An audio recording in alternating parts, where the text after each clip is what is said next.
Hasta hace poco, la OMS predijo que para el año 2025 tendríamos 300 millones de personas con diabetes.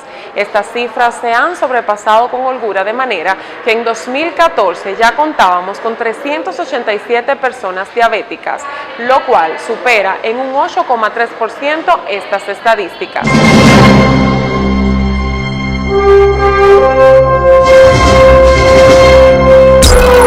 Las proyecciones actuales calculan que para el año 2035 contaremos con 292 casos más de personas con diabetes, alcanzando esto una cifra de 592 millones en total.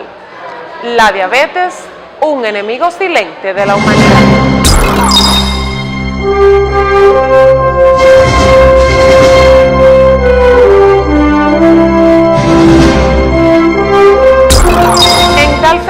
Y por la gravedad del tema, quisimos consultar a una experta en la materia. Vamos tras la puerta de la doctora Ladis Díaz, diabetóloga y nutricionista, para que nos hable con relación a este problema.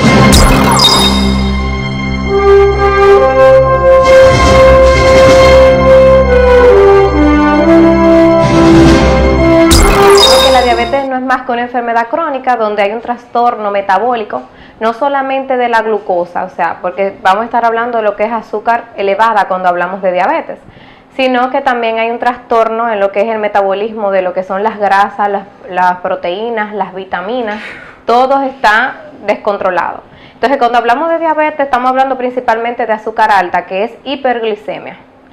¿Por qué está alta? Porque hay un páncreas que está insuficiente, no hay una adecuada producción de insulina.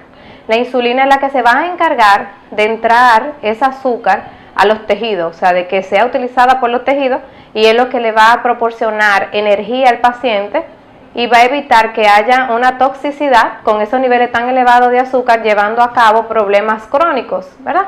Entonces, estas causas de hiperglicemia van a estar dadas en pacientes principalmente obesos. En pacientes, este sería el desarrollo de lo que es la diabetes tipo 2, en este tipo de paciente, que es la más frecuente, alrededor de un 90 o un 95%, donde hay una insuficiencia en el páncreas, en lo que es una liberación de insulina. Esta insulina que se libera por el páncreas es de poca calidad o de poca cantidad que se libera. Entonces, muchas veces se libera una poquita, entonces esta poca insulina no está actuando de forma adecuada. Entonces es lo que va a desarrollar entonces glicemias muy altas, ese azúcar está alta y no se está usando por el cuerpo, entonces el paciente va a tener los síntomas de poliuria, que es orinar mucho, polidipsia, que es mucha sed, puede tener prurito, que es picazón en la piel, o puede tener picazón también o prurito en su área genital, ya sea en hombre o mujer. Entonces, las causas de esta, tenemos que ver lo que son los factores de riesgo.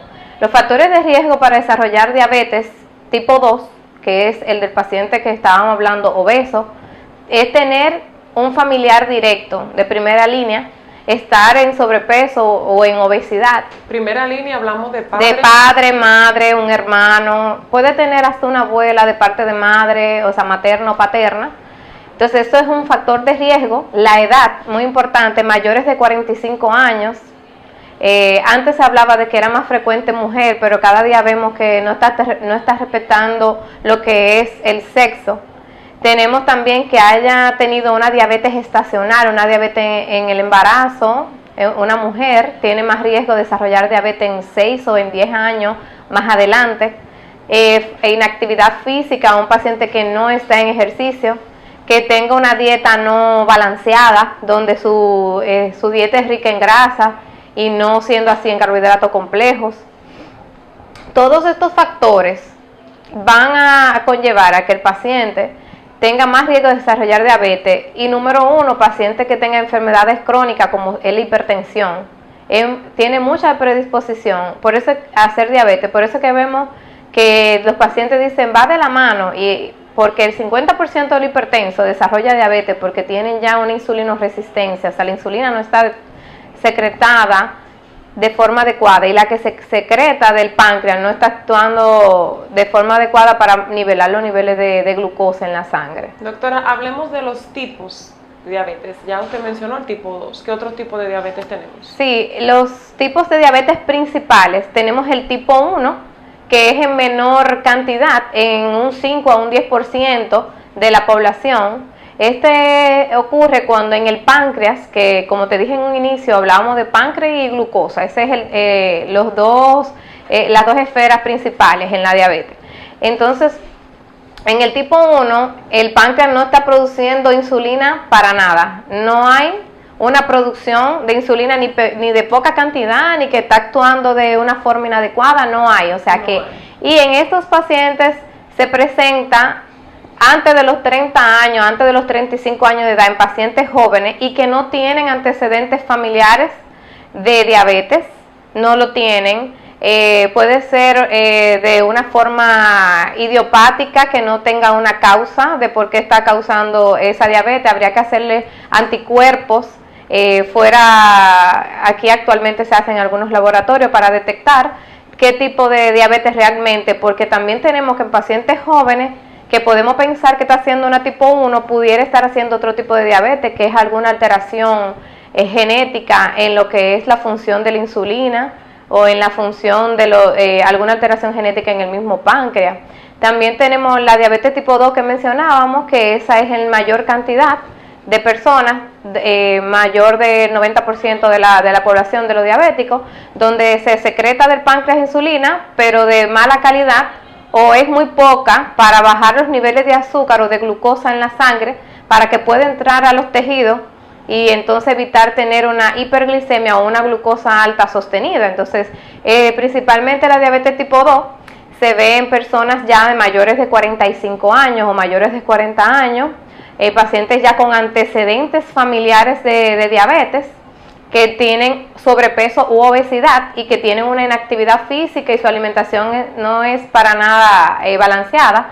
Entonces, estos también tenemos diabetes que pueden ser secundaria por medicamentos, como son los esteroides, que están utilizando de forma inadecuada en la actualidad en lo que es el deporte. También tenemos diabetes secundaria a medicamentos, como son los esteroides, que están utilizados en la actualidad de forma inadecuada en lo que es el deporte. Exacto, usted habla de esas sustancias que se ponen los que practican béisbol y todo eso. ¿Eso lo puede conllevar también? Pueden conllevar a problemas de diabetes y problemas de hipertensión, claro, y entre otros problemas crónicos. Entonces tenemos que tener en cuenta algunos anticonceptivos orales, antiinflamatorios, tienen predisposición a causar diabetes, y teniendo en cuenta los factores agregados ya mencionados. La diabetes gestacional, que es los niveles alterados de azúcar durante el embarazo, principalmente después de las 28 semanas, hay un aumento de lo que son las hormonas contrarreguladoras, el cortisol, el glucagón, la insulina, son hormonas, porque en el páncreas no solamente se produce la insulina, se produce también glucagón, que hace efecto contrario de lo que hace la insulina. Entonces, para contrarrestar el consumo de energía que necesita una embarazada, podemos tener secreción excesiva de insulina y conllevar a tener una diabetes durante la gestación, que aparece después de las 20 semanas de gestación. Si ella aparece glicemia alterada antes de las 20 semanas, pues entonces ya es una diabetes tipo 2, no durante la gestación. Entiendo. ¿Cómo se comporta esto en los niños? La diabetes infantil. Sí, tenemos que en los niños, que es la menor proporción, y hablamos que es principalmente menos de 20 años, tenemos que es de inicio brusco. Es de un inicio brusco donde puede presentar dificultad respiratoria, mucha sed, orinando bastante, una pérdida de peso excesiva. Normalmente los tipo 1 son delgados, no son obesos. Entonces pueden conllevar a una complicación de la diabetes tipo 1 que es muy frecuente en niños, se llama cetoacidosis diabética, puede ser desde leve, moderada o grave. Entonces esto va a depender del momento que se hizo el diagnóstico o del momento que ya es diabetes tipo 1, pero el paciente tiene una inyección inadecuada de lo que es su insulina, porque ellos dependen ya los tipo 1 totalmente de lo que es inyección de una terapia de insulina, tanto en el desayuno, en el almuerzo y en la cena, 3 veces por día, los tipo 1. Entonces, si ellos se inyectan de forma inadecuada, también pueden tener complicaciones agudas como la cetoacidosis grave. ¿Qué puede estar influyendo en que los niños actualmente lo veamos con frecuencia padeciendo de diabetes? ¿Está relacionado a la alimentación? Lo que se relaciona en niños con diabetes relacionado a la alimentación son los niños obesos, que en la actualidad en diferentes países, llámese México, en España y en nuestro país, está de una forma descontrolada en aumento lo que es la obesidad infantil. Entonces, esos son los que están alarmados, todas las organizaciones de salud están alarmadas, porque lo que antes era raro, ahora es muy común. Ven un niño con 10 años con diabetes tipo 2, cuando desde que empezó la entrevista estamos hablando que los tipo 1, los diabetes tipo 1 son los que son más jóvenes, menores de 20 años, que no tienen familiares con diabetes, pero tenemos también niños que tienen familiares con diabetes, están con una obesidad, un sobrepeso, que tú le ves el cuello oscuro a esos niños, que eso se llama acantosis nigricans. Mucha gente no le da importancia. Ya eso te está reflejando que tiene una resistencia a la insulina, que ese niño tiene un sobrepeso que está afectando ya su salud, con una alteración en la digestión de lo que son los hidratos de carbono, en alteración en las grasas y demás. Entonces que ya ese niño probablemente, si nota diabetes tipo 2, entonces tiene una prediabetes, ya necesita un tratamiento de dieta, ejercicio para su edad. Doctora Ladis, ¿qué usted le recomienda a la población en sentido general, pero sobre todo a esas personas que no tienen ningún tipo de predisposición genética a padecer la enfermedad, en cuanto al consumo del azúcar? ¿La erradicación total o cómo podemos balancear eso? ¿Cómo se maneja? Sí, siempre hablo sobre lo que es el método del plato del buen comer. Usted lo puede encontrar así en cualquier página, así mismo se llama el plato del buen comer, donde te habla de que la mitad del plato debe de ser de carbohidratos complejos, llámese vegetales o frutas. Entonces un cuarto del plato va a ser lo que es el carbohidrato simple, ya sea arroz o pan o harina o una papa, por ejemplo, hasta yuca, porque el paciente diabético dice yuca, yo no puedo comer yuca, es la cantidad. Incluso, entonces en el plato debe de haber proteína. Entonces esta parte también va a ser del tamaño de la mano del paciente, por ejemplo, porque esta es mi mano, yo me tengo que comer esa porción de proteína. Pero por ejemplo, la mano del paciente, usted mide esa cantidad. La proteína puede ser desde un huevo hasta un pescado, puede ser un pedazo de pechuga de pollo, un muslo sin la piel, eliminando la grasa. Entonces, porque no hay una dieta específica para un diabético. Okay. Lo que existe es balancear los alimentos y controlar la porción, y lo que son las grasas, entonces el punto, lo que es la parte distal del dedo, lo que es de grasa y lo que es mermeladas. Entonces tenemos un puñito de arroz o de lo que son los víveres, la mitad completa del plato vegetales. Entonces tenemos lo que es en la palma de tu mano, la ingesta de proteína, y entonces la punta del dedo para lo que es las azúcares y lo que es la mermelada y lo que es la grasa. Preferiblemente utilizar lo que son los omega 3, los ricos en omega 3, desde una porción de aguacate puede consumirlo, las semillas, ¿verdad? Y puede consumir el aceite de oliva de preferencia, y que la ingesta sea 3 veces carne, yo siempre recomiendo a la semana, y los demás días que sean pescado, tuna en agua o en aceite vegetal, sardinas. Ok, para las personas que dicen que es más saludable endulzar con miel, ¿tiene esto ciencia? O sea, la miel no es recomendable, ya que esta se va a almacenar como glucógeno al final en el hígado y va a engordar. Y va a aumentar directamente, le va a aumentar esos niveles de azúcar al paciente. Lo que se recomienda son actualmente, en los últimos congresos que ha visitado y todo, lo que es la azúcar de dieta, solo se recomienda 2 sobres por día.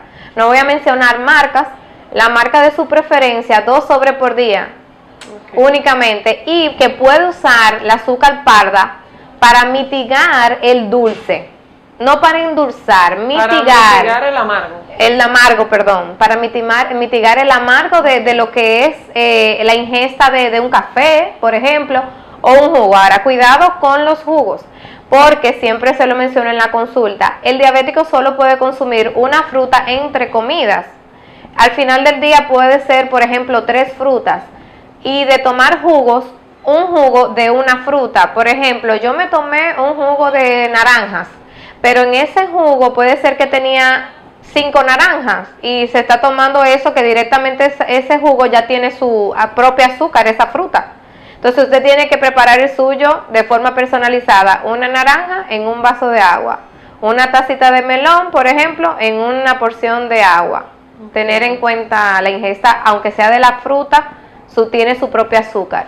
También con la recomendación nutricional tenemos que tener pendiente lo que es la actividad física del paciente, ya sea en la diabetes tipo 1, en la diabetes tipo 2 o en la diabetes gestacional, teniendo en cuenta la condición de base que pueda tener o cualquier enfermedad agregada, comorbilidad que tenga el paciente. Debemos de hacer una actividad física regular de 150 minutos a la semana, que están repartidos entre 1 hora interdiario o 30 minutos diario, acompañado ya así de su dieta balanceada y su tratamiento que tenga colocado, ya sea insulinoterapias o ya sea hipoglucemiantes orales. Debe de estar acompañado siempre de lo que es el cambio del estilo de vida para tener mejores resultados y mejor calidad de vida, evitando así las complicaciones temidas de la diabetes, como son el pie diabético, problemas cardiovasculares, que el factor de riesgo principal en pacientes con diabetes son las enfermedades cardiovasculares, infartos